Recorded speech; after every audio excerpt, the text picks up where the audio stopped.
was scared and really nervous. I came by myself. I didn't really know what to expect. I thought it was gonna be like, I've always, gone to these open mics where it's in a place, it's in like a coffee shop or like the back room of like some dusty bar or something. Mm-hmm. Never ever would have expected to walk into, someone's home in a basement that looked more like I don't even know. I did play that night. I did, yeah.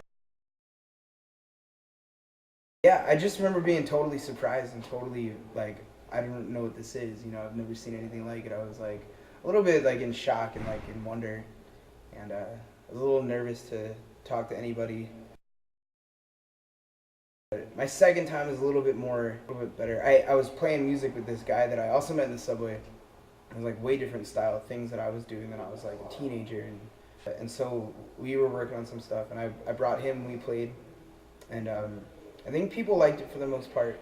Alec did a really nice introduction and everything, and I think I met Sarah Rain that night. I think the most memorable thing was seeing Bill Bartholomew up there just going totally crazy. And I was sitting in the back, like at the bar, ordering a beer. I remember Skylar, a person I didn't know who he was or anything. He was like, oh, this guy, like this joke or whatever. And I was like, taking it seriously. Like I didn't really know that he was messing around. So to see Bill do all that, I was like, wow, that was the coolest fucking thing I've seen in a while. So that was an experience. And then I met him that night as well. All I'd ever done before was cover people's songs. Mm-hmm. I mean, I've written my own songs, but in a very different, in a different vein, in a different element and everything.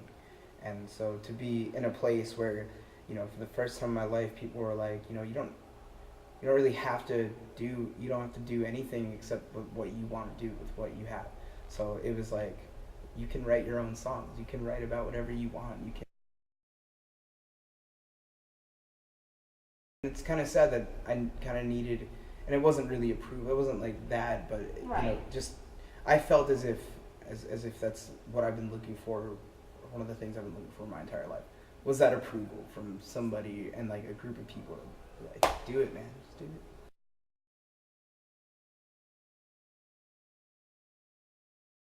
I had the music worked out, and it had gone through so many different stages of writing as far as the music goes, and then the words just came out.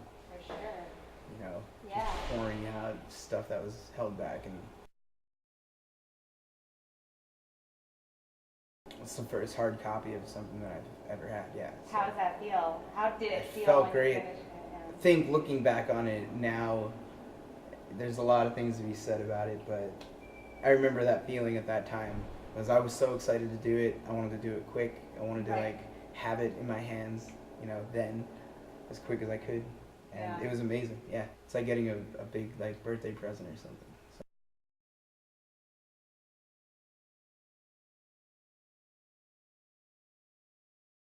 No, but with that, there's a lot of different shades. Tell me about those shades. You hit these like hardships in life while you're trying to do this goal. I haven't even been in the game that long, and I'm already saying that sometimes it gets so hard that you find yourself questioning, like, is this right? Is this even worth doing?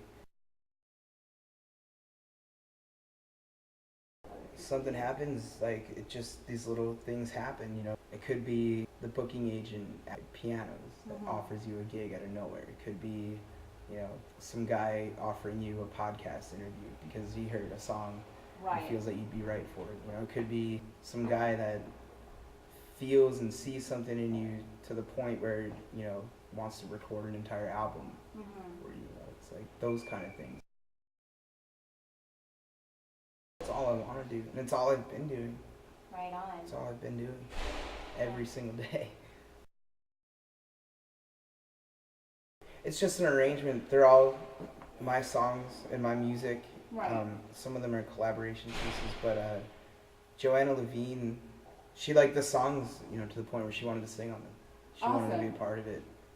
And then Bill, I think it was more of like an exchange. Like, I need a guitar player, man. He's one of the only guys that I know that's like kind of been there the whole entire time listening, and and he knows what's up. Me, Joe, and Bill, we have help from this guy Quentin Gelderman up in Connecticut. And we have some surprise guests for this next album. So okay, so it's like a there's familiar people on there that some awesome. people know. It's like a little family project. It is, yeah. I don't know where it's gonna go from there. I think this is gonna be the stepping stone to the sound that I want, the sound that we have, and where I want to go with it.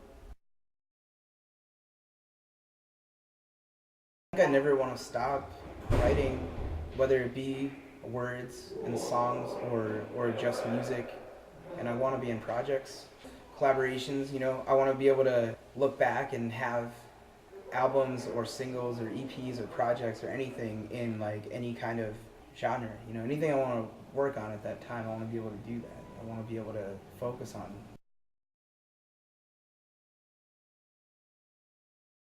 You know, going into this and giving up, trying to look for jobs, I don't expect to, you know, be super wealthy off of this or anything, but I would hope to be able to just really just live off of it, like purely just live off of it, you know, and not have to work those jobs that I hate so much. And I'd really just like to be able to use the talent and the abilities that I have to live. Right on.